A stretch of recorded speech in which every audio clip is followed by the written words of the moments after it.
Chapter 8. The Incredible Machine. What if I told you that inside you is the most powerful machine on Earth, more complex than any computer, stronger than any wild animal, and designed by nature to live joyfully, healthily, and completely free of alcohol? This chapter isn't a T about quitting drinking. It's about rediscovering you, the incredible machine that already has everything it needs to thrive.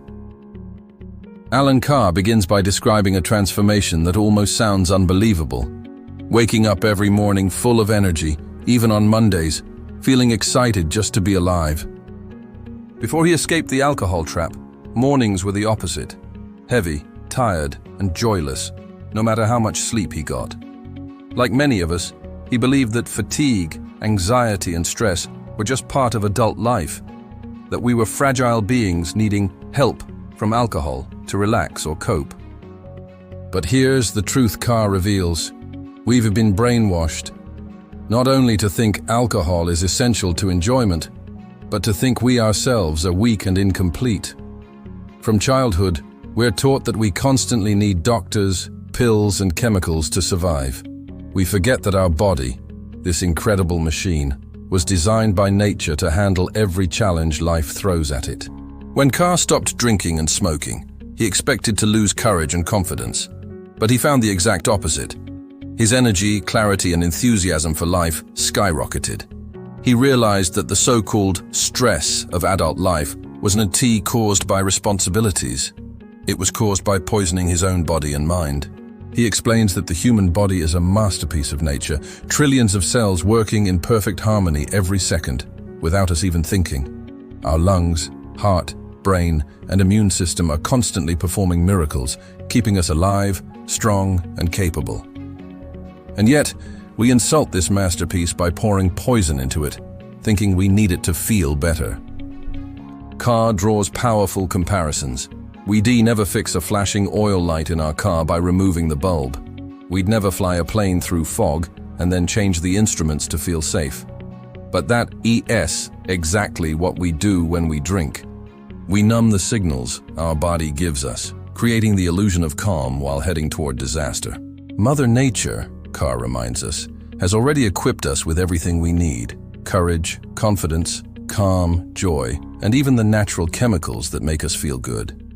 Alcohol doesn't supply those feelings. It steals them and sells them back as illusions. He urges us to look around, an oak tree growing from a single acorn, thriving for centuries without human help. That's nature's intelligence at work. We are born from that same intelligence. Every instinct we have is built for survival and happiness, not destruction. The arrogance, he says, lies in thinking we know better than nature, in believing a man-made chemical can improve on what 3 billion years of evolution perfected. Carr calls this chapter the most important one in the book, because once we realize how powerful and complete we truly are, the illusion of alcohol collapses. We don't need to fight alcohol. We simply need to see it for what it is: a useless, destructive trick played on a magnificent self-healing machine, you. He ends with a stunning reminder.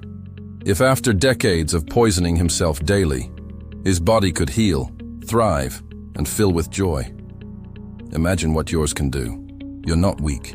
You're not broken. You are a masterpiece, the most sophisticated survival machine ever created. And when you stop feeding it poison, it rewards you with something far greater than any drink can offer: the sheer joy of being alive.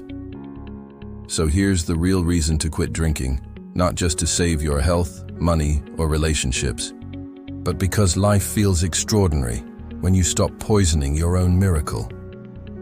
In the next chapter, we'll explore how we fell into the alcohol trap in the first place, and how seeing that clearly makes escaping it effortless.